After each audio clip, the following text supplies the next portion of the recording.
The restaurant fell into a suffocating silence the moment the mafia boss picked up his fork. Dominic Russo, cold, untouchable, feared by all of Chicago, was about to bring the first piece of beef to his lips when a scream tore through the air. "Do not eat that!" All eyes snapped toward the swinging service doors leading to the kitchen.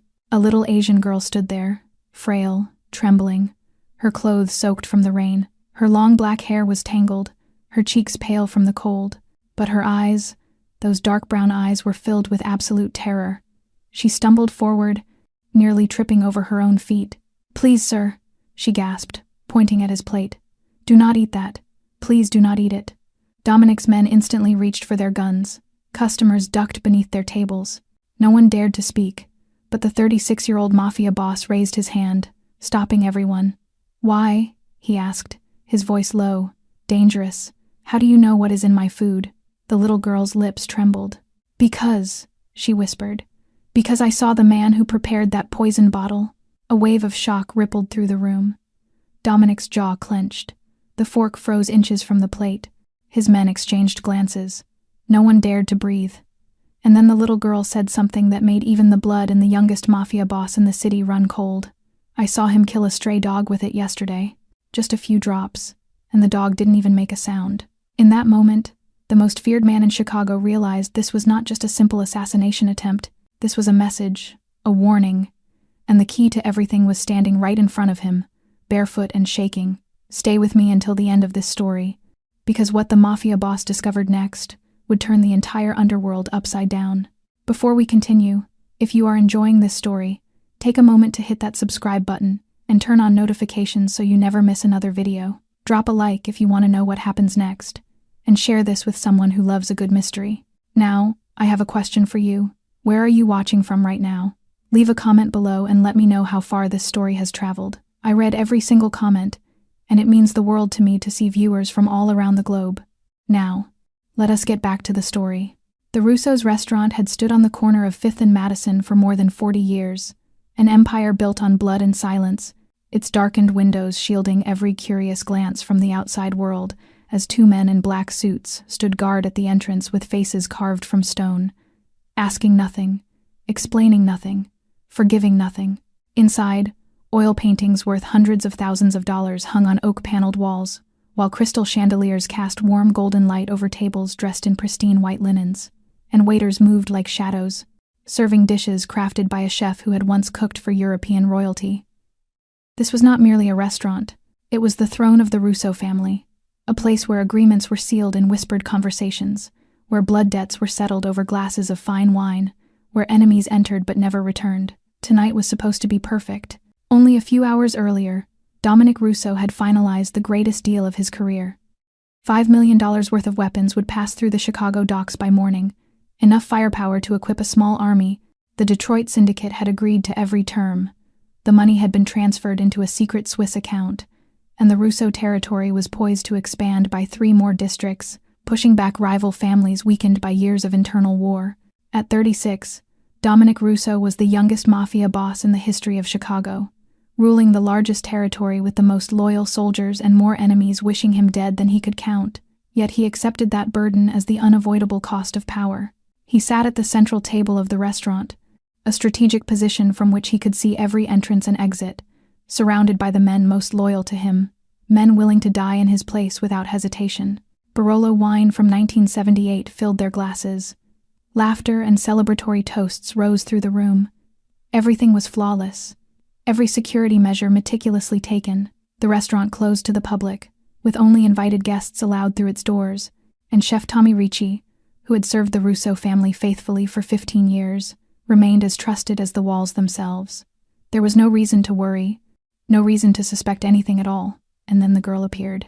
Now, looking at the thin child trembling in the center of the restaurant, Dominic understood that every precaution, every layer of protection, every year spent building his empire could shatter because of a single breach. He realized instantly that the guards outside were useless against a child small enough to squeeze through the narrow delivery window in the back alley.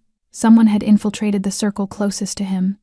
Someone had poisoned his food in his own stronghold, and without the girl's scream tearing through the celebratory air, Dominic Russo would have died in the very chair he had occupied for a decade. He stared at the steaming plate before him, the braised beef he loved most, the dish his mother used to make before she died, now looking like a curse, a trap disguised beneath fragrant sauce. He pushed it away, his eyes fixed on the girl. The question was not who wanted him dead. In his world, that list was long enough to wrap around the city. The real question was who could get close enough to do it, and how this homeless child had witnessed something she was never meant to see. Dominic Russo had not always been the monster Chicago feared.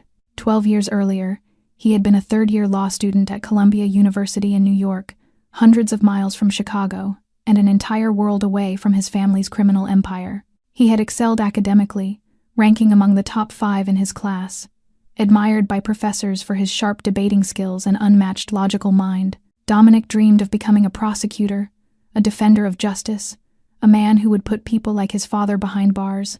It was his quiet rebellion, his only way to escape the darkness of the Russo legacy without shedding blood. His father, Vincent Russo, knew.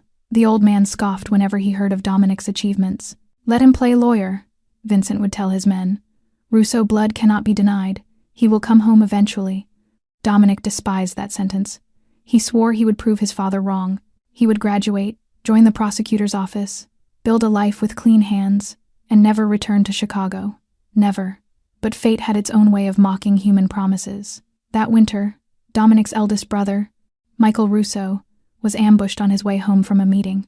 17 bullets turned his black Mercedes into a moving coffin. Michael was dead before the ambulance arrived, leaving behind a 3-year-old daughter and a young wife who would never stop grieving. The simmering gang war with the Moretti family had raged for years, but Michael's death shattered the fragile balance.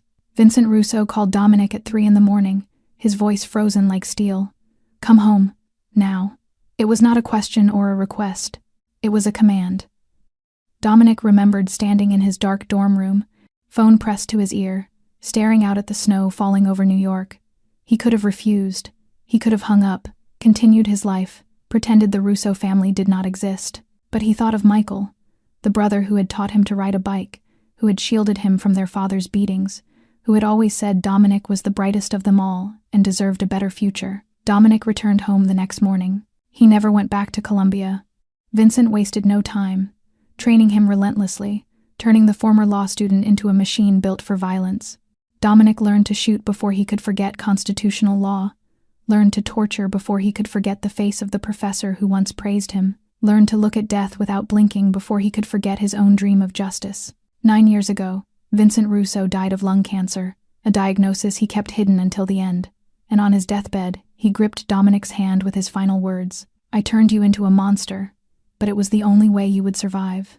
Trust no one, not even those you call brothers, and never let anyone see you weak." Dominic inherited everything: power, wealth, enemies, and a loneliness so profound nothing could fill it. Now, standing in his own restaurant, watching the thin, trembling girl beneath the chandelier, he felt something strange, because her dark brown eyes, filled with fear yet still meeting his with fragile defiance, reminded him of himself 12 years earlier, alone, broken, pushed into a world she never chose, yet refusing to collapse. The silence inside the restaurant grew so heavy it felt as if it could be sliced with a knife, and the 3 men standing closest to Dominic, the 3 pillars of the Russo empire, each reacted in a different way to the appearance of the unfamiliar girl.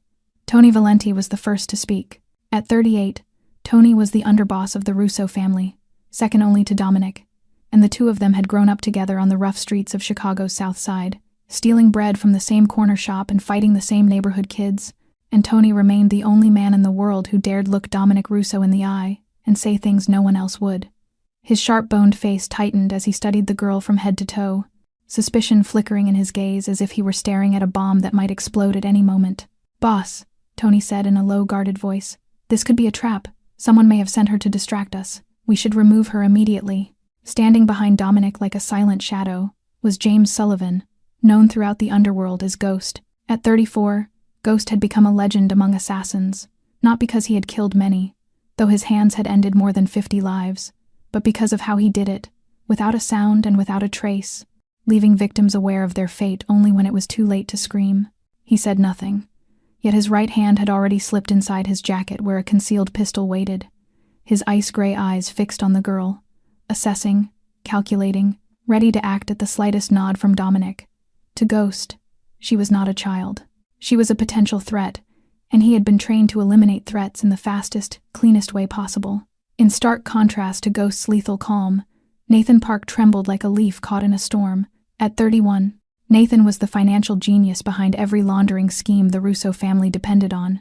A man capable of transforming millions of dirty dollars into legitimate investments without leaving a single trace for the FBI. But he had never belonged to the world of violence. He understood numbers, not blood, and his face had turned even paler than the girl's, sweat gathering on his brow despite the air conditioning running at full power.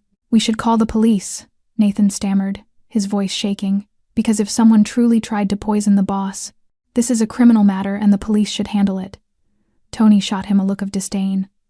"The police," he scoffed. "You want to invite the cops into our restaurant, the same place where we just finalized a $5 million weapons deal. Brilliant idea." Nathan fell silent, cheeks burning with embarrassment. Dominic raised his hand, and all three men quieted instantly. "No one leaves," he said, his voice calm yet carrying the absolute weight of command. "No one calls the police. And no one touches the girl until I finish speaking with her." Tony looked as if he wanted to object, but Dominic's eyes forced the protest back down his throat. Ghost released the grip on his gun and stepped back.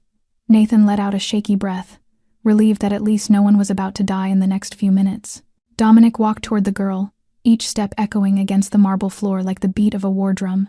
He stopped less than a meter from her, close enough to see every detail of the small face tilted up toward him. The pale skin touched by hunger, the cracked lips stung by cold, the faded bruises along her arms, likely remnants of shoves and blows she had endured on the streets. But what held Dominic's attention most was her eyes, those dark brown eyes that did not lower, did not turn away, did not tremble the way the rest of her fragile body did, eyes that looked straight at him with a strange calm, as if she had already seen so many terrifying things in her short life that even a mafia kingpin was no longer worth fearing. Dominic pulled a chair toward him and sat, placing himself at her eye level, a deliberate gesture meant to reduce the distance of power between them, to help her feel safer speaking to him, because the interrogation skills he had learned over 12 years were not only for enemies, sometimes they were for unwilling witnesses. "What is your name?" he asked, his voice still low but softened. "Lily," she answered, small but steady. "Lily Chen." Dominic nodded. "How old are you, Lily?" 8. "Where do you live?" The question silenced her for a moment, her lashes fluttering, and for the first time Dominic caught a flicker of pain breaking through her earlier composure. "Under the bridge," she finally said, "the one near the abandoned cannery in the Southern Industrial District." A ripple of murmurs passed through the men behind Dominic. Tony snorted in disdain. Nathan looked at her with pity. Ghost remained as silent as stone. Though his eyes had grown a shade less cold, Dominic ignored them. He focused entirely on the girl. "Where are your parents?" He already knew the answer, but he asked anyway. "My mother is gone," Lily said, her voice drifting as though she were staring at something no one else could see. 8 months ago, and my father, I never met him. My mother said he left before I was born. 8 months, Dominic calculated. A child of 8 surviving alone on the streets for 8 brutal Chicago winter months. It should have surprised him, yet it did not. He had seen far worse in this world. "Why are you not in an orphanage?" he asked. "I was," Lily replied, a brief bitterness sharpening her voice. "After my mother died, they took me to a place called St. Agnes Children's Shelter, but I ran away." "Why did you run?" "Because of the other kids," she said, her tone hardening. "They beat me every day, called me half-breed, orphan, unwanted. I told the caretakers, but they did nothing. They said I needed to learn how to get along. So I left." Dominic studied the bruises on her arms with new understanding. Not all of them came from the streets. Some had been earned in that shelter, inflicted by cruel children, and ignored by indifferent adults. "How did you survive for 8 months?" His voice softened without his realizing it. Lily lifted one shoulder in a small shrug. "I found food in restaurant dumpsters. Sometimes I begged at street corners. Sometimes I helped vendors carry things for a piece of bread. I learned where the warm places were when the nights were too cold. Vents from buildings, abandoned basements. I did not die. I did not die." The words echoed in Dominic's mind like a bell. She did not say she survived. She said she did not die. There was a vast difference between the two, a difference Dominic understood better than anyone. He looked at the girl before him, at her torn clothes, the shoes worn through at the soles, the tangled black hair uncombed for days, and he saw a warrior, Not the kind who carried guns and killed like he did, but the kind forged by life itself, refusing to fall no matter how determined the world had been to break her.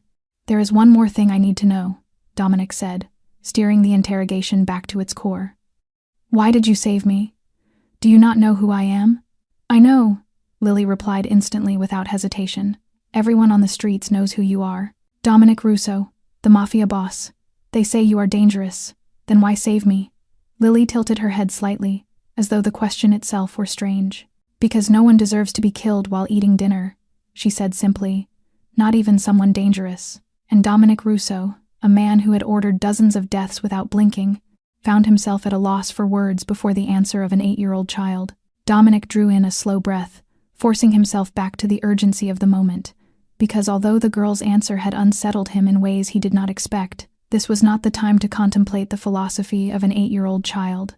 Someone had just attempted to kill him in his own restaurant, and he needed to know who that person was. "Lily, I need you to describe the man you saw," he said, his voice returning to its disciplined edge. "The man who put poison into my food. Tell me everything you remember about him." Lily closed her eyes for a heartbeat as though pulling the image from the darkness of her memory, and when she opened them again there was a surprising sharpness in her gaze. "He was tall," she began quietly. "Taller than you, maybe around 1.80 meters or more." Dominic nodded, signaling her to continue.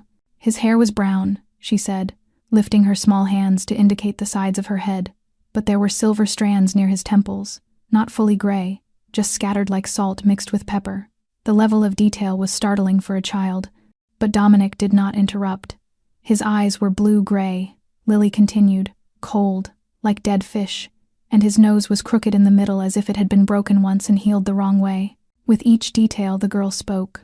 A strange familiarity tightened inside Dominic's chest, something he could not yet name but which tensed every muscle in his body. "Anything else?" he asked, his voice beginning to grow rough without his awareness. Lily nodded. "He wore an expensive suit," she said. "And I know it was expensive because I see a lot of people wearing cheap clothes on the streets, and his was nothing like that. But it looked a little loose, like he bought it in a bigger size on purpose, or like he had gotten thinner since he last wore it."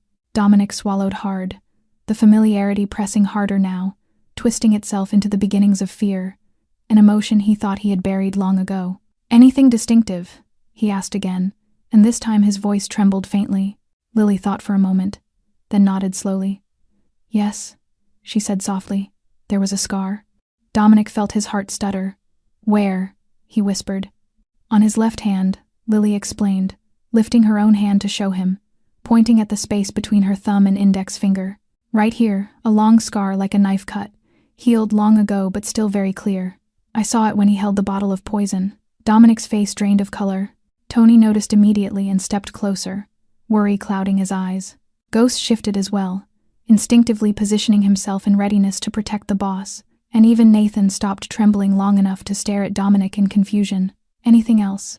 Dominic asked, though his voice no longer sounded like his own, distant and frayed with pain. Lily watched him with quiet curiosity, not understanding his reaction, but she continued. "He had a strange habit," she said, rubbing her thumb and forefinger together in a small demonstration. "He kept touching these two fingers like he was rolling something invisible between them. He did it while holding the small bottle up to the light, checking the liquid inside, looking nervous but excited, but trying to hide it." Dominic closed his eyes as the world tilted, every detail she had described aligning perfectly with a memory he had spent a decade trying to bury.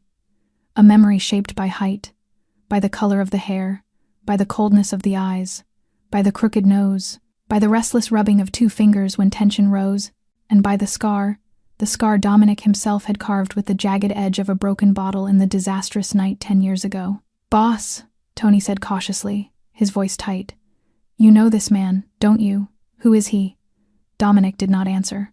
He stood rigid, his hands clenched so tightly his knuckles turned bone white, his entire body trembling not with fear but with something far worse, something forged from betrayal and fury and disbelief so profound it hollowed the air around him. His men exchanged anxious glances, stunned, because none of them had ever seen Dominic Russo lose control, not once, not ever, and Lily stood silently, watching the man before her wrestle with a ghost she could not see, unaware that her simple words had awakened something terrifying in the mind of the Mafia kingpin. Dominic shot to his feet as if struck by an electric current, the chair behind him crashing to the floor with a thunderous crack that echoed through the restaurant and startled everyone present. Yet he noticed none of it, noticed nothing beyond the storm raging violently inside his mind. "Impossible," he whispered, his voice trembling as though even he could not believe the words leaving his lips. "He is dead. He is already dead." Tony rushed forward at once, tension carved into every line of his face. "Boss, who are you talking about? Who is he? Why are you reacting like this?" Dominic did not answer. Instead, he turned toward Lily with such fierce intensity that the girl instinctively stepped back, but immediately Dominic realized what he was doing and forced himself under control. He drew in a long breath, then knelt before her again, lowering himself to her eye level. "That scar," he said, his voice hoarse as though each word had to be dragged out of his throat. "You are certain? Between the thumb and index finger of the left hand, you saw it clearly." Lily nodded slowly, her dark eyes steady and unshaken. "I am sure," she said. "I saw it clearly when he held the bottle of poison. The scar was long and deep, the skin puckered as if it had been torn apart and healed badly." Dominic closed his eyes. 10 years. 10 years he had lived, believing that chapter of his life was buried. 10 years he had tried to erase the face of the man he once called brother. 10 years he believed death had ended it all. But that death had been a lie, and now the past had returned to collect its debt. Marcus Webb. Dominic opened his eyes and spoke the name as though tasting blood. The silence that fell over the restaurant was even heavier than the silence that followed the girl's arrival. Tony froze, his expression turning ghost white. Ghost, who remained calm in every imaginable situation, could not hide his shock. Even Nathan held his breath, though he had joined the organization after Marcus's supposed death and knew of him only through whispered stories. "Marcus Webb," Tony repeated, his voice shaking. "Boss, that is impossible. Marcus Webb died 10 years ago. We saw the body with our own eyes. We put him in the coffin. We stood at his grave and threw the first handful of dirt." Dominic lifted his gaze, and in the steel gray of his eyes burned a fire Tony had never witnessed. A fire forged from fury, from betrayal, and from a resolve hard enough to fracture bone. "Clearly we were wrong," Dominic said, his voice cold as winter steel and vibrating with restrained rage. "The body we saw was not Marcus. The coffin we buried held someone else. And for 10 years, while we believed he was rotting beneath 3 feet of earth, he lived, he waited, he planned." Tony shook his head, unable to accept the truth. "But why?" he whispered. "Why wait 10 years? If he wanted revenge, why not sooner?"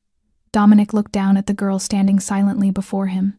Lily understood nothing of the names echoing through the room, nothing of the fear and disbelief tightening the air, nothing of the weight Marcus Webb carried in the memories of these men. She only knew that something she had said had made the most feared mafia boss in Chicago look as if he had seen a ghost rising from the pit of hell. "Because he wanted perfection," Dominic answered, bitterness hardening every syllable. "Marcus was always that way. He never moved until he was absolutely certain. He waited, he watched, he planned, and he only struck when he knew he could not fail. 10 years. He spent 10 years preparing for tonight. And if not for this girl," Dominic thought as his eyes settled on Lily, "he would have succeeded." 10 years earlier, Dominic Russo had been only 26, a young man pushed out of his dream of becoming a lawyer and forced into the criminal world he despised, dragged back to Chicago by the inescapable chain of his brother Michael's death. Vincent Russo, his father, knew his son needed a guide, someone who could teach Dominic everything about the underworld the former law student knew nothing about, and that man was Marcus Webb. At that time, Marcus was 32, one of Vincent's most trusted advisors, tall and striking with cold blue-gray eyes and a smile convincing enough to make anyone believe in him. He had worked for the Russo family for 10 years, climbing from a low-level enforcer to a strategic advisor through sheer intelligence and ruthlessness. Vincent trusted Marcus almost completely, enough to give him the most important task of all, turning a bookish son into a mafia boss worthy of inheriting the family empire, and Marcus carried out that assignment flawlessly. In those early months, Dominic hated him, hated the way Marcus looked at him as if he were appraising a horse before buying it, hated the brutal lessons he was forced to endure. The first time Dominic held a gun, his hands shook so violently he could not pull the trigger, and Marcus slapped him in front of the men and said, trembling like a coward, "You will die before you even see your enemy draw." Dominic learned not to tremble. He learned to hit a target from 50 meters away. He learned to interrogate a prisoner without leaving visible wounds. He learned to look at death without blinking, without gagging, without crying. Marcus taught him all of it, and slowly hatred turned into respect, and respect into something almost like brotherhood. They carried out missions together. They faced death and survived together. They drank together until they could barely stand and traded secrets no one else would ever hear. Dominic confessing the shattered dream of becoming a lawyer. Marcus speaking of a childhood shaped by poverty and a drunk, violent father. They became brothers, not by blood but by scars and long nights fought side by side. Dominic trusted Marcus as he trusted himself. It was the greatest mistake of his life. The truth began to unravel on a rainy night, when Dominic overheard a conversation he was never meant to hear. He had been looking for Marcus to discuss an upcoming assignment, and as he passed the office in the old warehouse, he heard that familiar voice speaking to someone on the phone. "Everything is going according to plan," Marcus said, and his voice sounded nothing like the one Dominic knew, colder, sharper, more calculating. "Vincent is getting old and losing his edge. The son is too naive to see it. In a few more months, the Moretti family will take everything without firing a single shot." Dominic froze, unable to believe what he was hearing. Marcus, the brother he trusted more than anyone, was selling out the Russo family to their oldest enemy. Everything, the lessons, the late nights, the secrets, all of it, had been a carefully constructed performance, so Marcus could get close enough to destroy them from within. Dominic did not go to his father. He wanted to handle the betrayal himself, without anyone's involvement. The next night he confronted Marcus in an abandoned warehouse on the outskirts of Chicago. The confrontation dissolved into a violent brawl the moment Marcus realized lies would not save him, and they fought like animals. No guns, no knives, only fists and fury. During the struggle, Dominic grabbed a broken bottle and drove it into Marcus's hand, carving the deep scar between the thumb and index finger. Marcus screamed in pain and fled, leaping into a waiting car and speeding away into the night.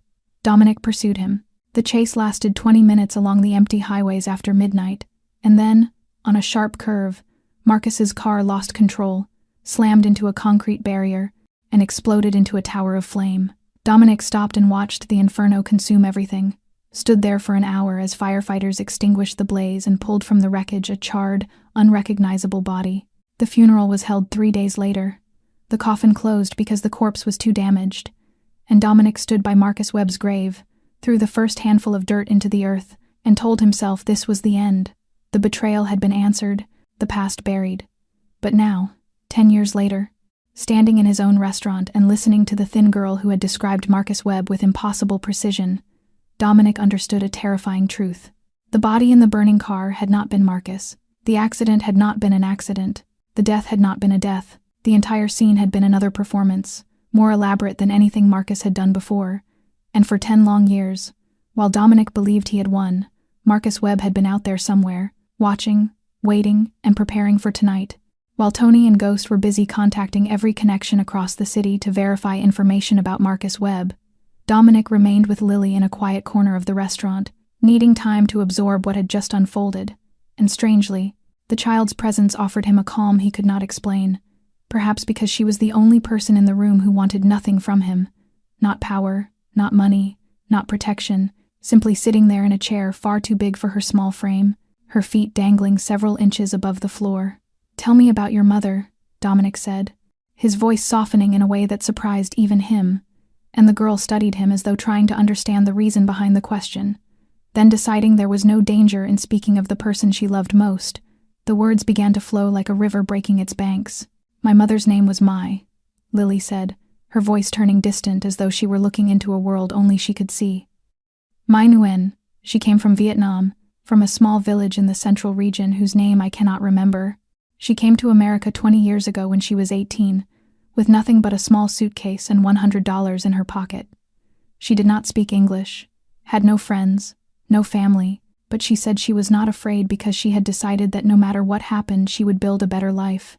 Dominic listened in silence, having heard many stories of immigrants who came to this country filled with hope only to be crushed by a system never designed to help them. But hearing such a story from the mouth of an 8-year-old held a different weight, a raw truth no adult could replicate.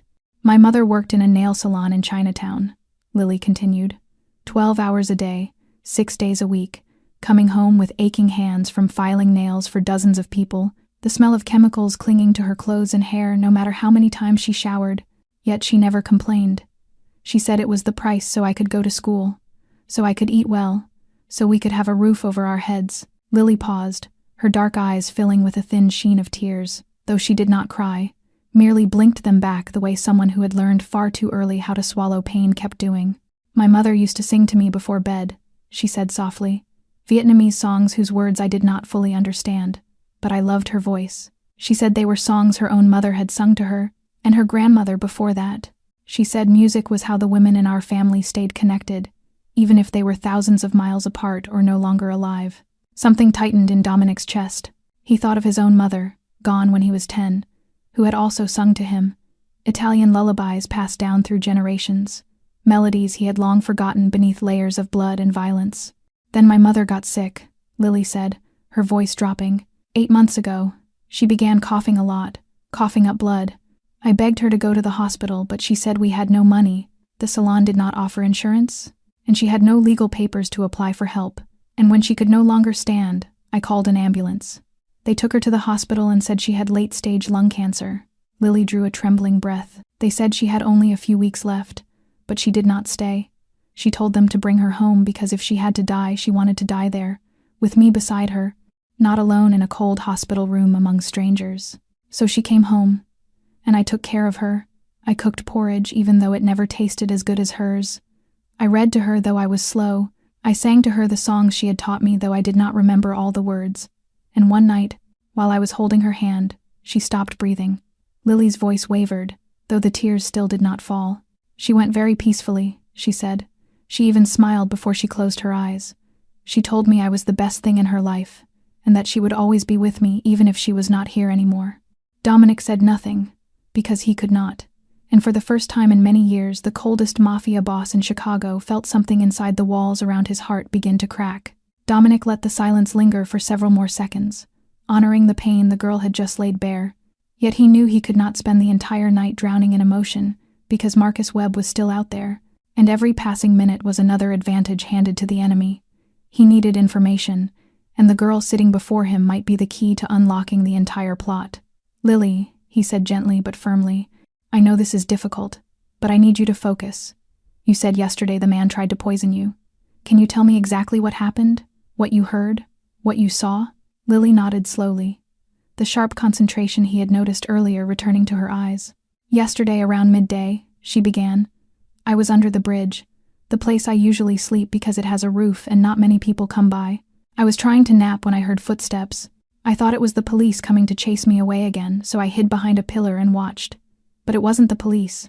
It was him, the man with the scar. He walked down beneath the bridge, looked around as if searching for something, then sat on a rock and made a phone call. He talked loudly, maybe because he thought no one was there. Dominic leaned forward. Do you remember what he said? Lily closed her eyes, her brow furrowing as she forced herself to recall every detail. He said Phase 1 was ready, that everything would happen tomorrow night, which is tonight. He was holding a small vial. He put a few drops on a piece of meat and gave it to a stray dog near the pillar. The dog died instantly. Then he laughed and said the target would drop just as fast at the warehouse by the docks. He mentioned a shipment worth $5 million and said it would never reach the buyer. He laughed when he said it, a very cold laugh. Dominic felt the blood in his veins start to boil. The weapons shipment, the Detroit deal. Marcus didn't just want to kill him. He wanted to tear down everything Dominic had built over 10 years. Anything else? Dominic asked, his voice pulled tight like a wire. Lily nodded. He talked about Phase 3, she continued.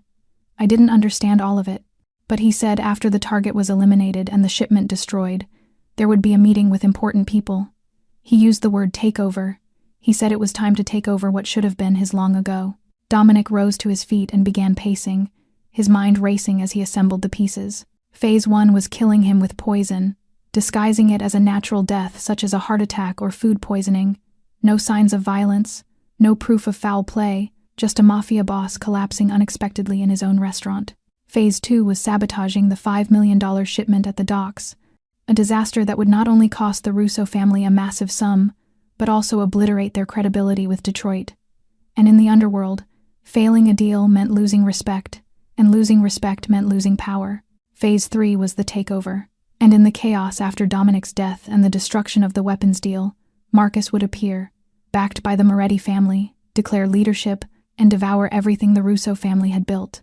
It was a perfect plan, calculated to the smallest detail, a plan only someone who understood the Russo operations from the inside could design, someone like Marcus Webb, and if it had not been for the thin girl sitting before him, if not for her scream shattering the celebration hours earlier, the plan would have succeeded.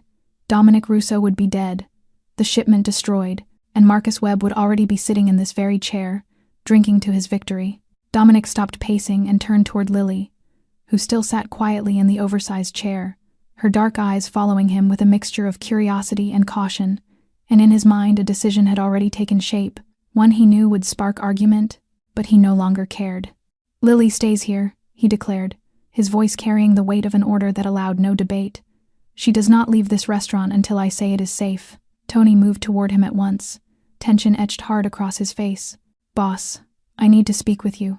Privately. Now." Dominic nodded and stepped to the far side of the room, far enough that Lily could not hear but close enough that he could still watch her, and Tony followed with his voice lowered but urgent. "You cannot do this," he said bluntly. "We are in the middle of a war. Marcus Webb, someone we believe dead for 10 years, is trying to kill you and destroy everything we built. This is not the time for charity toward a street kid." "She saved my life," Dominic replied, his tone cold as steel. "Without her, I would already be dead on that dining room floor." "I understand that," Tony shot back, "and I am grateful to her, but keeping her here is a mistake. She is a burden, a liability. If Marcus learns she is here, he will use her against us. He will kidnap her, threaten us, or worse." Dominic turned and looked directly into Tony's eyes, and what Tony saw made him instinctively step back, for this was not the calculating gaze of a mafia boss weighing risks, but the stare of a man who had already chosen his course and would crush anyone who tried to divert him. "The girl is protected," Dominic said, each word deliberate and unyielding. "That is not a request, it is an order. Anyone who lays a hand on her will answer to me. Anyone, including those inside our own organization." Tony wanted to argue further, but he was smart enough to recognize when a line could not be crossed. In more than 20 years beside Dominic, he had never seen his childhood friend so resolute about anything unrelated to business, and something about the girl had reached a part of Dominic Tony believed had died long ago. "I understand," Tony said at last, still reluctant but resigned. "The girl is protected. I will make sure of it." Ghost stepped forward then, silent as his name until he finally spoke. "I will watch her," he said, his deep voice even and emotionless. "No one touches her while I am here." Dominic nodded toward Ghost, a rare gesture of trust. Then he returned to Lily, who had observed the entire exchange from a distance with sharp, knowing eyes. She had heard nothing, yet she understood perfectly that an argument had taken place over her fate, and that the most feared man in Chicago had chosen to protect her. "You will stay here tonight," Dominic said as he approached. "Safe. No one is allowed to harm you." Lily looked at him with an unreadable expression. "Why?" she asked. "Why are you helping me? I am just a street kid." Dominic hesitated before replying. "Because you saved my life when you did not have to, and in my world that means you deserve protection." Then he turned to one of the waiters trembling in the corner. "Set a new table," he ordered. "Bring fresh food for the girl, and this time," and Dominic looked at the untouched dish with disgust, "I will taste it myself first." Midnight had long passed, and Russo's restaurant now lay as silent as a tomb. Most of the men scattered across the city carrying out the orders they had been given. Tony was working his contacts within the police world to uncover any trace of Marcus Webb. Ghost stood guard at the front entrance, his figure melting into the darkness like a mute sentinel carved from stone, and Nathan sat in the back office, drenched in sweat as he tore through mountains of financial records, searching for any suspicious transactions from the past 10 years. Only Dominic and Lily remained in the main dining hall, seated across from each other at a cleared table, the girl having just finished her late dinner of pasta with tomato sauce that Dominic had insisted on tasting himself before allowing her to eat. And now she sipped warm milk in small, careful gulps, her dark eyes studying the man before her with open curiosity. Dominic said nothing. He simply watched her, realizing this was the first time in years he had sat still without thinking of business or enemies or treachery, and her presence brought him a strange calm he could not explain. "You kill people, don't you?" The question came suddenly, slicing through the silence, and Lily set down her glass and looked straight into Dominic's eyes with no fear, no judgment, only the pure curiosity of a child trying to understand the world. Dominic was not surprised. He had known she would ask eventually. "Yes," he answered, neither avoiding nor justifying, simply stating the truth. "Many?" she asked. "Many?" he replied. Why? A simple word, buried under the weight of an entire philosophy, and Dominic paused before answering. Because it is the only way to survive in my world, he said. In my world, if you do not kill your enemy will kill you. If you show weakness, people tear you apart like wolves ripping into prey. There is no room for mercy, no room for hesitation. Only the strong survive and the weak are buried. Lily listened quietly, her head tilted as if contemplating his words. Then she shook her head softly, not defiantly but with a gentle firmness. My mother said there are many ways to live, she replied. My mother said people always have a choice. They just choose the easier way. Killing is easy. Finding another way to solve a problem is harder. Dominic looked at her, feeling something shift inside him. Your mother did not know how this world works, he said, his voice holding no anger but a touch of bitterness. She was a good woman, but she lived in a different world than mine. Lily shook her head again, this time with quiet conviction. My mother knew, she said, steady in a way that startled him. She came to America with nothing, no money, no friends, no family. She worked 12 hours a day in a nail salon that smelled of chemicals. She was yelled at by customers, exploited by her boss, harassed by men on the street. She knew exactly how cruel the world could be, but she still chose not to become cruel herself. She said, if you become what you hate, then you have already lost. Dominic had no answer. He simply sat there listening to an 8-year-old speak truths most adults never grasp. What else did your mother say? He asked, his voice softening without his permission. My mother said, people are not good or bad, Lily replied, her eyes drifting as though remembering nights lying beside her mother, listening to whispered stories. People are just people, and people can change. A killer today can become someone who saves lives tomorrow. A good person today can become a villain tomorrow. It depends on the choices they make every day. The words stunned Dominic into silence, pulling him back to his younger self 12 years earlier, a law student who believed in justice and righteousness, who thought he could change the world with law instead of violence. And life had pushed him onto another path, and he had chosen it, chosen to become the very thing the young man he once was would have despised. But if Lily's mother was right, if people really could change, perhaps it was not too late. Do you believe people can change? Dominic asked, and his voice carried a fragile hope he did not recognize as his own. Lily looked directly into his eyes, her dark gaze shining with unwavering belief. I have to, she said simply, because if I don't, what else is there to hope for? Their conversation was interrupted by hurried footsteps. Nathan Park emerged from the back office, his face pale and slick with sweat, yet in his eyes flickered the sharp gleam of discovery. He clutched a stack of documents in his trembling hands as he approached Dominic. Boss, I found something, Nathan said, breathless as though he had run a marathon. I went through every financial transaction from the past 6 months, and there is one unusual payment. An offshore account in the Cayman Islands has been sending money to a personal account in Chicago, $20,000 every month, for 6 straight months. Dominic rose to his feet, all traces of softness from his conversation with Lily vanishing, replaced by the cold precision of a predator resuming the hunt. Whose account is it? He demanded. Nathan shook his head, frustration clear on his face. I cannot trace it yet. The account is registered under a shell company, and that company is owned by another shell company. Whoever set this up knew exactly how to hide their trail. I need more time, maybe a few more days to peel back each layer. Dominic clenched his jaw. They did not have a few days. Marcus was moving faster than expected, and with every hour that passed, the enemy gained ground. He needed to know who the mole was, the person who had let Marcus infiltrate the Russo inner circle. Lily, who had been listening quietly, suddenly spoke. I remember something else, she said, her small voice clear in the stillness of the restaurant.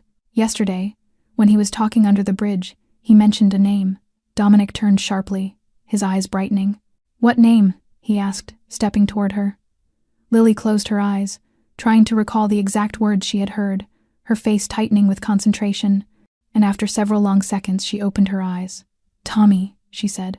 He said Tommy did well, that Tommy would be rewarded when everything was over. He even laughed and said Tommy was the perfect pawn because no one would suspect someone who had worked there for so many years. The air in the restaurant thickened as if someone had sucked the oxygen from the room. Dominic froze, the pieces in his mind locking together with a jarring click. Tommy. There was only one Tommy in his organization. Tommy Ricci, Russo's head chef for 15 years. The man who had cooked the braised beef he ate tonight. The man he trusted so completely he had never thought to check the food before taking a bite. "That traitorous dog," Tony roared from near the door, clearly having heard everything. "I will drag him here and skin him alive." Dominic raised a hand, stopping him. "Not yet," he said, his voice cold but his mind calculating at lightning speed. "If we move now, Marcus will know we uncovered the plot. He will change his plan and we lose the advantage." Tony looked ready to argue, but he was smart enough to understand the logic. "Then what do you want to do?" he asked. His fists clenched so tightly the knuckles turned white. Dominic looked toward the kitchen, imagining Tommy Ricci at home, asleep, blissfully unaware that his secret had been exposed. "We need him to draw Marcus out," Dominic said. "Tommy is our only link between us and Marcus. If we play this right, we can use him to lead Marcus straight into a trap." Nathan swallowed hard, his face turning even paler. "But what if Tommy realizes we know? What if he warns Marcus?" "He will not know," Dominic replied, a cold smile touching his lips. "Not until it is far too late." Lily watched everything from her chair, her dark eyes absorbing every detail. Not fully understanding the complexity of the war she had stepped into, yet sensing with uncanny clarity that something she had said had shifted the balance of a conflict far larger than herself. 2 a.m. A black SUV rolled to a stop in front of a small house in the southern outskirts of Chicago, where Tommy Ricci had lived alone ever since his wife left him 5 years ago, and Ghost stepped out with 2 additional gunmen, moving like shadows pressed into the night. No noise, no struggle. 10 minutes later, Tommy Ricci was dragged from his bed in wrinkled pajamas, his hands cuffed behind him, his mouth sealed with duct tape, his eyes blown wide with terror as understanding dawned too late.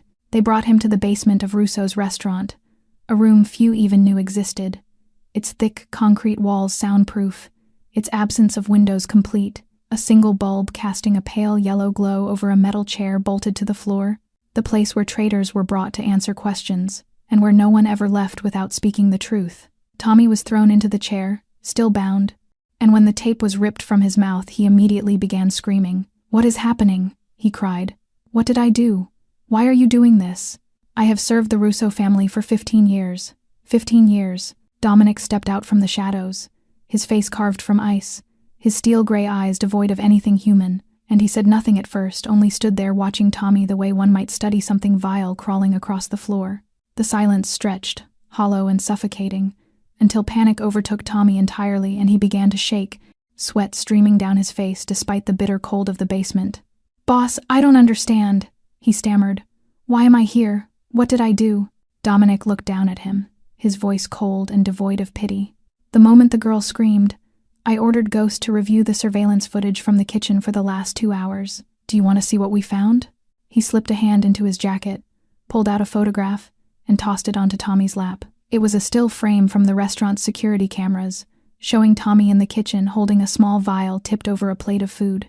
Tommy's face drained of all color, his mouth working soundlessly as denial died in his throat, his eyes flicking from the photograph to Dominic and back, as though refusing to accept the clarity of the evidence. "I will ask once," Dominic finally said, his voice low and lethal like the growl of a predator. "Only once. If you lie, Ghost will begin cutting off your fingers one by one until you tell the truth. Do you understand?" Tommy broke. Tears and mucus streamed down his face as the last scraps of composure crumbled, and he nodded frantically, his entire body trembling like a leaf in a storm. "Marcus Webb," Dominic said, spitting the name like poison. "When did he reach out to you?" Tommy no longer had the strength to resist. 6 months ago," he choked. 6 months ago he came to my house. I thought he was dead. Everyone thought he was dead. But he showed up at my door one night and said he had an offer." "What offer?" $200,000, Tommy sobbed. $200,000 to give him information about your schedule and to poison your food when he gave the signal. I didn't want to do it. I swear I didn't. But he said if I refused, he would kill my sister and my 2 nephews in California. He showed me pictures of them. He knew where they lived, where they went to school, everything. I had no choice." Dominic showed no reaction, but he was absorbing every detail. Marcus had spent 6 months constructing a network inside his organization, using both money and threats to corrupt those who should have been loyal. "Who else is working for Marcus?" Dominic asked. "I don't know all of them," Tommy whimpered. "But he said there were others, people much higher than me, and he isn't doing this alone. He has backing from the Moretti family in New York. They are behind all of it. Moretti." The name made Tony grind his teeth from the corner of the room. The Moretti family were the sworn enemies of the Russos, the ones who had murdered Dominic's brother 12 years earlier, the ones Marcus Webb had secretly contacted before being exposed and forced to fake his death. Now everything was clear. This was not merely Marcus's personal vendetta. It was an invasion, a coordinated plot, a decade in the making, designed to erase the Russo family from the underworld of Chicago. Lily stood in the corner where Ghost had placed her under Dominic's orders, witnessing everything with wide eyes. No tears, no fear, only the still, unnervingly mature gaze of a child who had already seen too much. The interrogation of Tommy Ricci had barely ended when Tony's phone buzzed. He glanced at the screen, frowned, and stepped outside to answer. And when he returned a few minutes later, his expression had shifted from tension to something far closer to genuine worry, a look Dominic rarely saw on the face of the childhood friend who was calm in almost any situation. "Boss, we have a problem," Tony said, urgency tightening every word. "I just got word from the docks. 3 guards at the warehouse have gone missing since midnight. They are not answering their phones, not checking in, and their families cannot reach them." A cold line ran down Dominic's spine. 3 men vanishing at once was no coincidence. It was a coordinated operation, a preemptive strike before they could respond. "What else?" he asked. His voice stretched thin like wire. "Derek Morrison is gone too," Tony continued, naming the harbor supervisor who had managed the Russo shipping operations for 10 years. "He was not home when our men went to check. Neighbors said they saw unfamiliar cars outside his house around 10 in the evening, and then nothing." "Derek knows everything about the shipment," Dominic said quietly. "The delivery time, the warehouse location, the number of guards. If Marcus has Derek, he has all the information he needs to destroy the deal." "Not only that," Tony added, his face darkening. "Our source at the port reports unusual movement around Pier 17. Trucks coming and going all night. Strangers walking the area. They are not ours, and they are not port workers." Dominic's fists clenched until his knuckles whitened. Marcus was moving faster than expected. Lily had heard him say Phase 2 would happen tomorrow night, but clearly something had changed. Maybe Marcus knew the poisoning had failed. Maybe someone inside the restaurant had tipped him off. Or maybe he had simply decided to strike early and seize the advantage. Whatever the reason, the outcome was the same. They were running out of time. "Ghost, find Derek," Dominic ordered, his voice sharp enough to cut. "Check every place Marcus could use to hold him. Abandoned warehouses, old buildings, anywhere he might hide someone. If Derek is alive, I want to know where." Ghost nodded and vanished into the darkness without a word, moving with the speed and silence of his name. 20 minutes later, Dominic's phone vibrated, and Ghost's voice came through, steady and emotionless as always. "I found Derek," he said.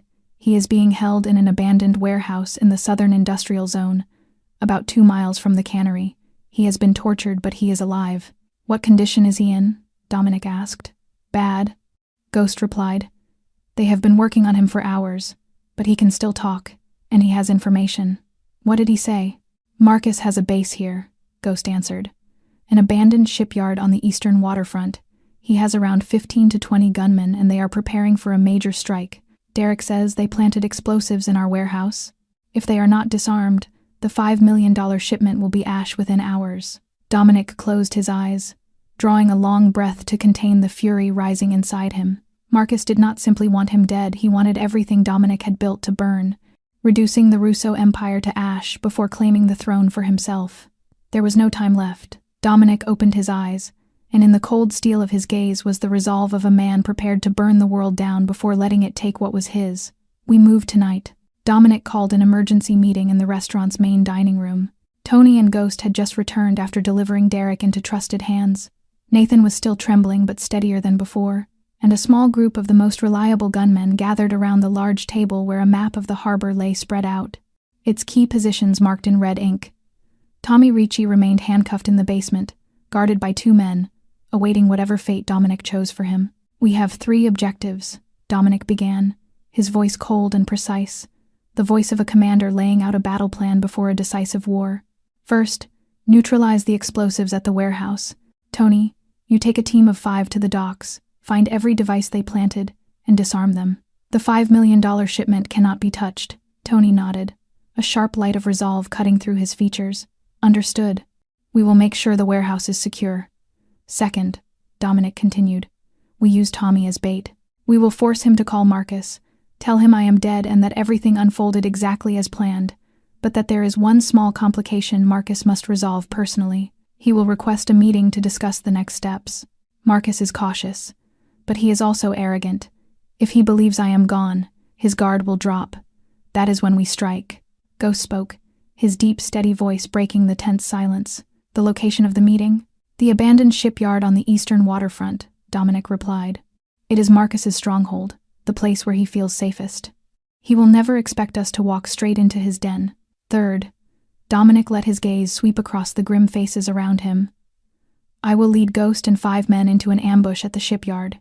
When Marcus appears, we end it. No capture, no negotiation. He had his chance to live 10 years ago, and he wasted it. This time, he does not get a second chance. Everything must be finished before sunrise. The weight of what lay ahead settled over the room like heavy fog. This was no ordinary ambush. This was a fight for survival, a battle that would determine the fate of the entire Russo family. While the men discussed the finer points of the plan, a small voice rose from the corner of the room. I want to help. Every head turned toward Lily. She had risen from her chair, her dark brown eyes shining with a determination that rivaled any man in the room. Dominic shook his head immediately. No, he said firmly. Too dangerous. You stay here with Nathan. But Lily did not back down. She stepped closer, her small fists clenched at her sides. I know his face, she said, her voice surprisingly steady. I can recognize him from far away, in the dark, in a crowd. None of you know what he looks like now, after 10 years. But I do. I saw him yesterday. Dominic wanted to argue, but he could not deny the truth. No one in his organization had seen Marcus Webb in a decade. His features could have changed. His hair could have grayed, his body grown thinner or heavier. But Lily had seen him only yesterday, close enough to memorize every detail. And I know how to hide, Lily added, pressing her advantage as she saw hesitation flicker through Dominic's eyes. I know how to watch without being seen. I know how to disappear. 8 months on the street taught me those things. I won't get in the way. I just want to help.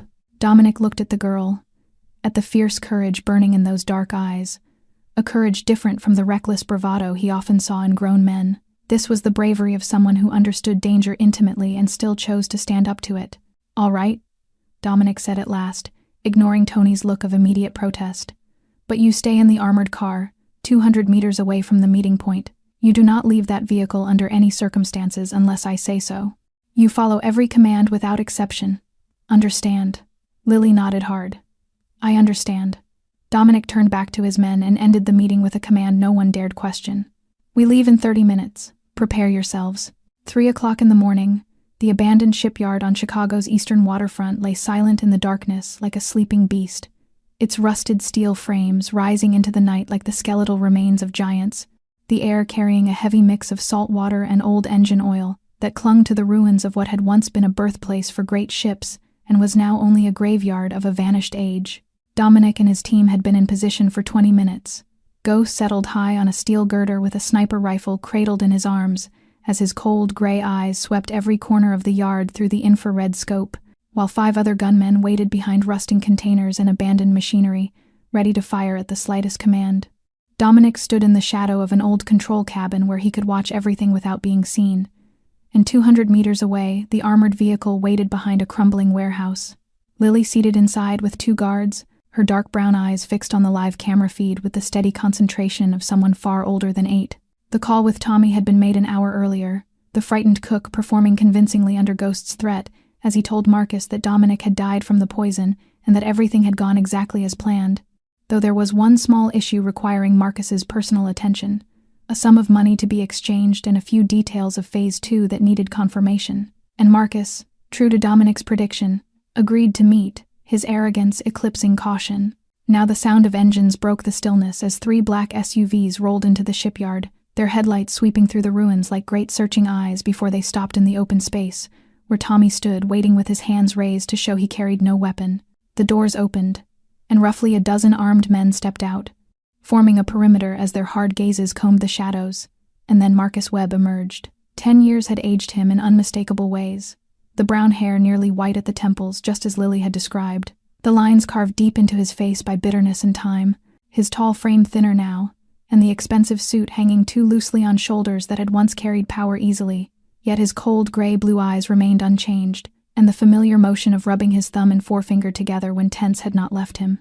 Dominic watched from the darkness, a storm of emotion tightening inside him, anger, betrayal, and a grief so old it felt like a scar being torn open. "Where is Tommy?" Marcus demanded, his voice still low and commanding. "Why are you standing alone? I told you to bring the cash Dominic kept in the safe." Tommy opened his mouth to answer, but Dominic stepped from the shadows before he could speak, each footstep echoing against the cracked concrete until he stood 10 meters from Marcus, moonlight spilling over the hard steel of his gaze. "Long time, Marcus," Dominic said, his voice cold as winter air. Marcus spun around, and for a heartbeat Dominic saw pure shock on his face, the wide eyes, the clenched jaw, the frozen hand suspended mid-gesture before the shock curdled into hatred, a hatred sharpened through a decade of hiding. "Dominic," Marcus spat the name like poison. "You should have died tonight." "I should have," Dominic replied. "If not for an 8-year-old girl who saw you pouring poison into my food. You were careful for 10 years, but you made a mistake with a child sleeping under a bridge." "How ironic." Marcus's face twisted with rage. "That girl," he snarled. "I should have killed her the moment I saw her." "You tried to kill a child because she happened to sleep under the wrong bridge," Dominic said with quiet disgust. "You have changed, Marcus. Or perhaps you were always this way and I was too blind to see it." "I have changed," Marcus answered with a bitter laugh. 10 years living like a ghost, 10 years hiding like a rat, 10 years watching you sit on the throne that should have been mine. Yes, I have changed. I learned brotherhood is a lie, that there are only winners and losers, and tonight I will be the one who wins. "You lost long ago," Dominic said. "You just never realized it." Marcus's mouth curled into a cold smile. "You think discovering my plan means you have won?" he said. "You know nothing. I am not alone. The Moretti family stands behind me, and I have people inside your organization, people far higher than a cook." Dominic's pulse quickened, though his face did not change. "Who?" he asked. Marcus laughed, loud and cruel. "You think I would tell you," he said. "That is a secret you will take to your grave. Tonight only one of us leaves here alive, and I promise you it will not be me." He raised his hand to signal his men, but Dominic was faster. "Now," he shouted, and hell erupted. Ghost fired the first shot from above, the bullet tearing through the skull of one of Marcus's gunmen before the man even lifted his weapon, and all at once Dominic's 5 men unleashed a storm of gunfire from their hiding places, turning the open yard into a battlefield of blood and flame. Bullets screamed through the air, metal rang as rounds smashed into containers and vehicles, shouts of pain mingled with the thunder of rifles. Dominic rolled behind a stack of steel drums, just as gunfire ripped through the space where he had stood seconds earlier. He drew his pistol and fired back into the chaos, hitting shapes that moved in the shadows. A bullet grazed his shoulder, slicing through his vest and sending a hot sting of pain down his arm as blood began to spread through the fabric, but he kept fighting. Through the chaos he saw Marcus slipping toward the back of the shipyard, using the confusion to escape. "No," Dominic roared, pushing himself upright despite the pain, but another wave of gunfire forced him down, and one of Marcus's men leveled a weapon at him only to drop a moment later as a shot from Ghost punched through his chest. Dominic gasped for breath, looking toward the darkness where Marcus had vanished. He wanted to chase him, to end it with his own hands, but the wound and the continuing battle held him back. And 200 meters away in the armored vehicle, an 8-year-old girl watched the scene unfold on the glowing screens, her eyes burning with fierce, unshakable resolve. 3 o'clock in the morning, the abandoned shipyard on Chicago's eastern waterfront lay motionless in the darkness like a slumbering beast, its rusted steel frames jutting into the night sky like the colossal bones of something long dead, the air thick with the mingled scent of salt water and old engine oil, the unmistakable smell of decay. This had once been the birthplace of great ships, but now it was only the grave of a vanished age. Dominic and his team had been in position for 20 minutes. Ghost perched high upon a skeletal steel beam with a sniper rifle resting against his shoulder, his cold gray eyes sweeping every corner of the yard through an infrared scope, while 5 other gunmen hid behind rusting containers and abandoned machinery, ready to fire the instant they were told. Dominic stood in the shadows of an old control cabin, a place that allowed him to watch the entire field without being seen, and 200 meters away, an armored vehicle was parked behind a crumbling warehouse where Lily sat with 2 guards, her dark brown eyes fixed on the live camera feed, silent and intent with a focus far beyond her 8 years. Tommy's call had been made an hour earlier, the frightened cook performing flawlessly under Ghost's threat, as he told Marcus that Dominic had died of poisoning, and everything had unfolded exactly as planned, though there remained one small matter that required Marcus's personal attention, a cash transfer and a few details of Phase 2 that needed confirmation. Marcus had agreed to come, and as Dominic had predicted, the enemy's arrogance had triumphed over caution. The sound of engines shattered the quiet as 3 black SUVs emerged from the road leading into the yard, their headlights cutting through the darkness like the searching eyes of some giant creature. They stopped in the open space where Tommy stood with his hands raised to show he carried no weapon. Doors opened. About a dozen men stepped out, dressed in black and armed, their gazes sweeping the area with sharp suspicion, and then Marcus Webb appeared. A decade had aged him brutally. The brown hair nearly white at the temples, just as Lily had described. Deep lines etched into his face by time and bitterness, his tall frame thinner than before, and the expensive suit hanging too loosely on shoulders that no longer held the strength they once did. Yet his cold, gray-blue eyes were unchanged, and the familiar habit of rubbing his thumb and forefinger together in tension remained. From the shadows, Dominic watched, a storm of emotion rising in his chest, anger, betrayal, and a distant ache for a brotherhood that had died long before. "Where is Tommy?" Marcus demanded, his voice as low and commanding as Dominic remembered. "Why are you standing alone? I told you to bring the cash Dominic kept in the safe." Tommy opened his mouth to answer, but Dominic stepped out before he could speak, his footsteps echoing across the cracked concrete until he stood 10 meters from Marcus, moonlight revealing the hard steel in his eyes. "Long time, Marcus," Dominic said, his voice cold as winter. Marcus spun around, and in that instant Dominic saw raw shock carve itself across the man's face, wide eyes, clenched jaw, the hand rubbing his fingers frozen midair before the shock curdled into hatred, a hatred tended carefully for 10 years. "Dominic," Marcus spat. "You should have died tonight." "I should have," Dominic answered. "If not for an 8-year-old girl who saw you pour poison into my food. You were careful for 10 years, and yet you slipped because of a homeless child." "How ironic." Rage twisted Marcus's features. "That girl," he snarled. "I should have killed her from the start instead of trying to poison her." "You tried to kill a child because she happened to sleep beneath the bridge where you made your call," Dominic said, the disgust plain on his face. "You have changed, Marcus. Or perhaps you were always this and I never saw it." "I have changed," Marcus hissed, letting out a bitter, venomous laugh. 10 years living in the dark, 10 years hiding like a rat, 10 years watching you sit on the throne that should have been mine. Yes, I have changed. I learned there is no brotherhood in this world, only winners and losers, and tonight I will be the one who wins. "You lost long ago," Dominic replied. "You just never realized it," Marcus sneered. "You think uncovering my plan means you have won. You know nothing. I am not alone. The Moretti family stands behind me, and I have people inside the Russo organization, people far higher than a cook." Dominic's heart beat faster, though he kept his face unreadable. "Who?" he asked. Marcus laughed, loud and triumphant. "You think I would tell you," he said. "That secret goes to your grave. Tonight only one of us walks out of here, and it will not be you." He raised his hand to signal his men, but Dominic moved first. "Now," he shouted, and hell exploded.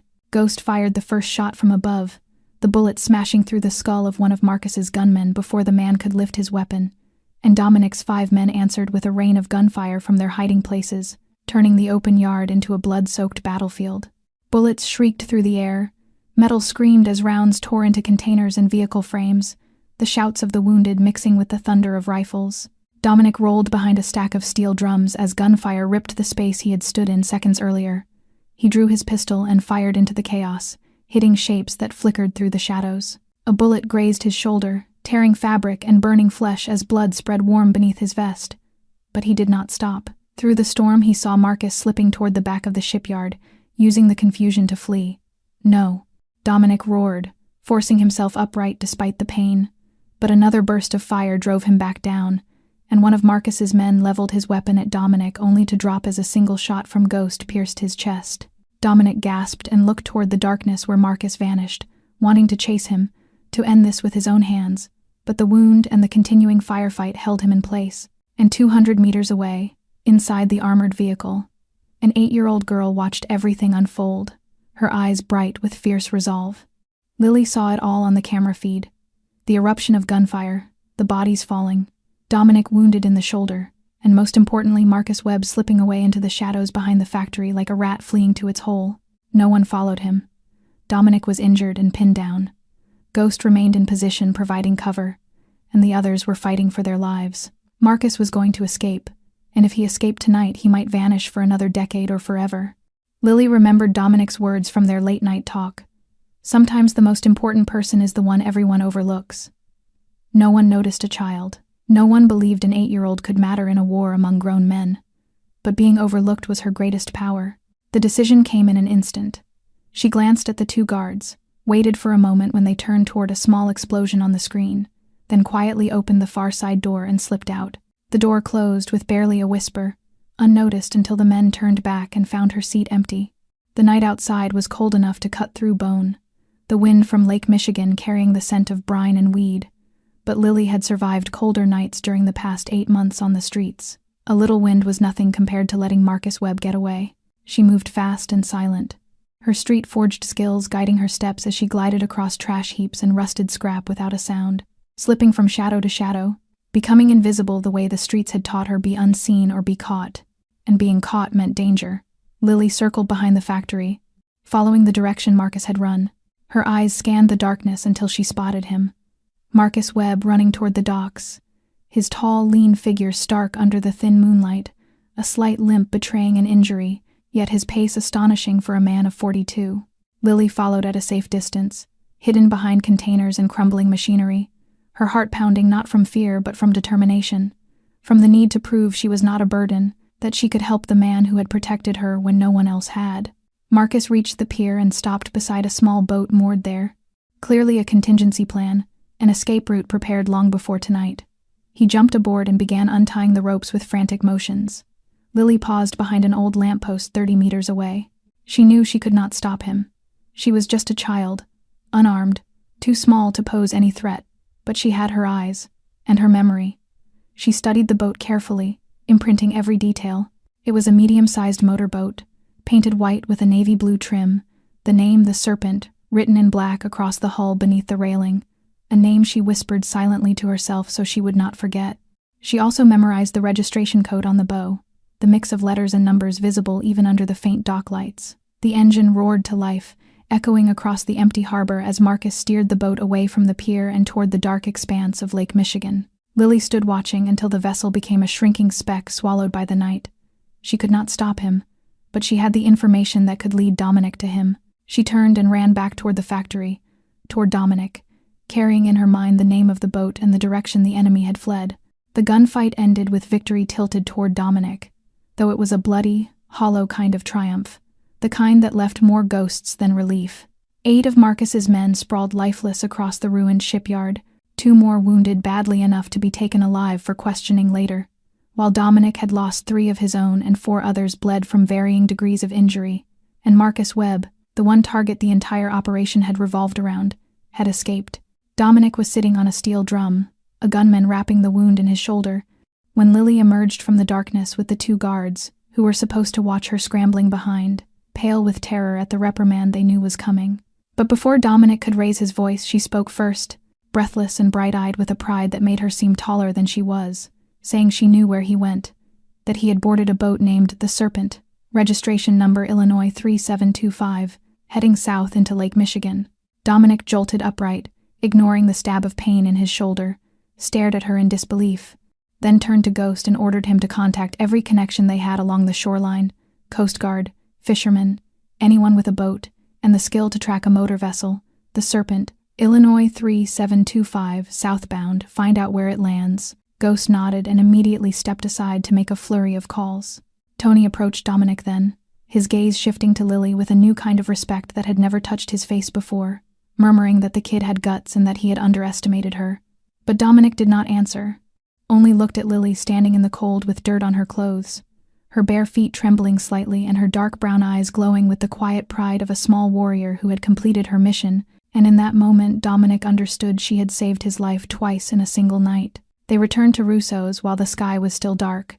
Dominic's personal doctor cleaned and dressed his wound, the bullet having only grazed him, and Lily was bathed and given clean clothes, a small outfit belonging to an employee's daughter fitting her narrow frame perfectly.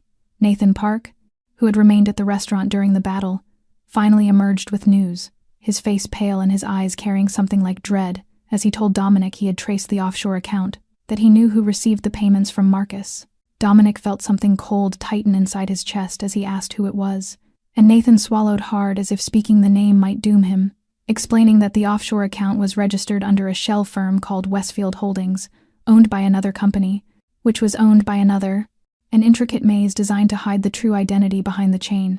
But he had peeled back each layer until he reached the single shareholder at the top. He paused, inhaled as though bracing for a punch, and said the name, Anthony Russo. Silence fell like a lead blanket. Dominic froze, feeling as if a knife had been driven into his heart.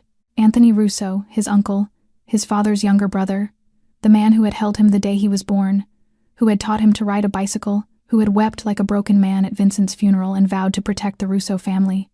It cannot be, Tony whispered, his own face as white as paper. Anthony is family. He has been with us from the beginning.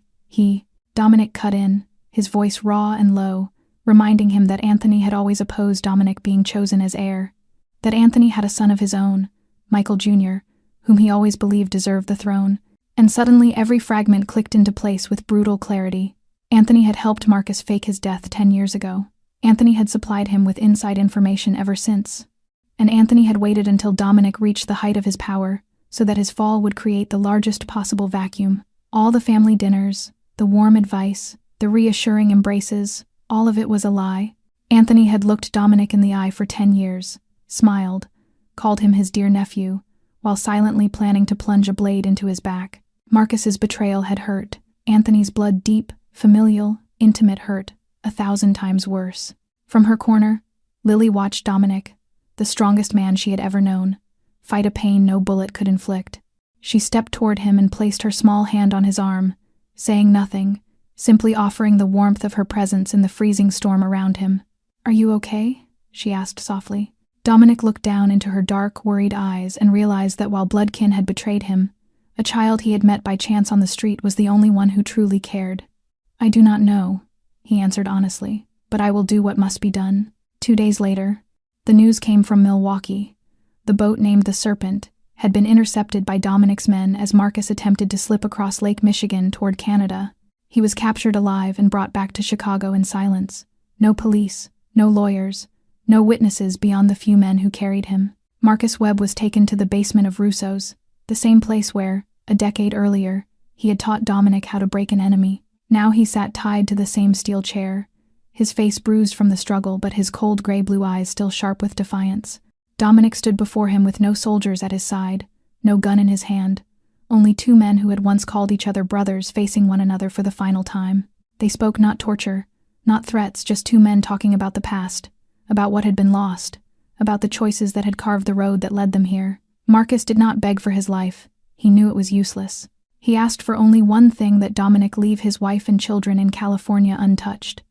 The people who knew nothing of the life he had lived, who still believed he had died in a car accident 10 years earlier. Dominic agreed, not out of mercy but out of an understanding that innocence should not pay for the sins of another, a lesson an 8-year-old girl had taught him on the longest night of his life. A single gunshot cracked inside the soundproof basement. Marcus Webb, betrayer, ghost, brother in name only, was finally, truly dead. No more deceptions, no more second chances. The next day, Anthony Russo was summoned to the restaurant before every senior member of the family. He walked in carrying the confidence of a man who believed his secrets were still safe. But that confidence evaporated the moment he saw the cold, accusing faces awaiting him. Nathan laid out the evidence. The financial transfers, the offshore accounts, the connections to Marcus Webb and the Moretti family, the hidden web Anthony had woven through the years. Anthony did not deny it. He simply looked at Dominic with bitter rage and declared that Dominic did not deserve the throne, that his own son, Michael Jr., should have inherited the empire, that Vincent had made the greatest mistake of his life, choosing Dominic over Michael Jr. Dominic listened in silence. Then he delivered the sentence. Anthony Russo would be exiled to a remote ranch in Montana, guarded and isolated, where he would live out the rest of his days under watchful eyes. Not killed, he was still blood, still his father's brother, but he would never again set foot in Chicago, never again speak to anyone in the organization. He would live, but he would live as a man already dead to the world he once knew. 3 weeks after that defining night, Dominic completed all the legal steps, and Lily Chen, the 8-year-old homeless girl who had run into a mafia boss's restaurant and screamed, "Don't eat that," became legally his daughter. Some suggested she be sent to an elite boarding school on the East Coast, far from danger and given every privilege money could buy. But Lily refused. She wanted to stay in Chicago, stay beside the man who believed her, protected her, and gave her a name again. And Dominic, a man who once believed his heart had calcified long ago, discovered he did not want her going anywhere. 1 month later, Russo's reopened as if nothing had happened. The chandeliers still glowed warmly. The waiters still moved like quiet shadows, and Dominic still sat at his central table where he could see every entrance and exit. But something had changed. Beside his chair sat a smaller one, and in that chair, Lily worked on her homework, her long dark hair brushed neatly, her clothes clean and well-fitted, her deep brown eyes focused on her open book. A private tutor came each day to help her catch up on the schooling she had lost during her 8 months on the street. Tony entered to give his report.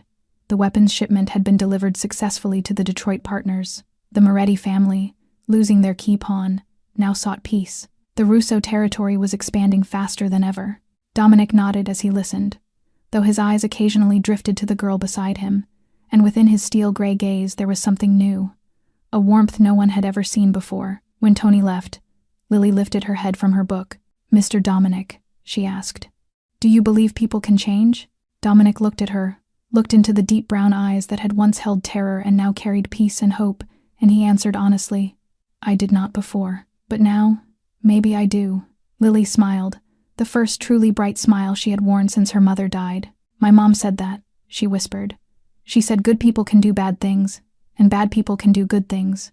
What matters is what they choose every day." Dominic nodded slowly. "Your mother was a wise woman." "She would have liked you," Lily said gently. "She liked people who learned how to change." Outside the black windows of the restaurant, the city of Chicago pulsed with secrets and danger, the underworld still thick with betrayal and blood. But inside Russo's, beneath the soft glow of crystal lights, a mafia king and an orphaned child sat together, 2 souls from different worlds who had found each other in the darkest night. Sometimes the forgotten ones hold the power to change everything. Sometimes redemption comes from the place we least expect. Sometimes an 8-year-old child, armed with nothing but courage and a merciful heart, can reach into the soul of a killer and remind him he is still human. And sometimes, just sometimes, those who believe they have lost all hope discover a reason to believe in tomorrow. This story reminds us that kindness is never wasted, no matter where we are or what we carry. Lily, a child with nothing, chose to do the right thing when most people would have walked away. She did not save Dominic for reward. She saved him because it was right, and that small act changed both their lives forever. In our real lives, we may never face dangers like these, but every day we make choices between indifference and compassion, silence and courage, walking away or staying to help. Those small choices, gathered over time, shape who we become. If this story touched your heart in any way, please take a moment to subscribe to our channel and turn on notifications so you never miss the next video. A like and a share from you helps this story reach more people, and that is the greatest gift you could give us.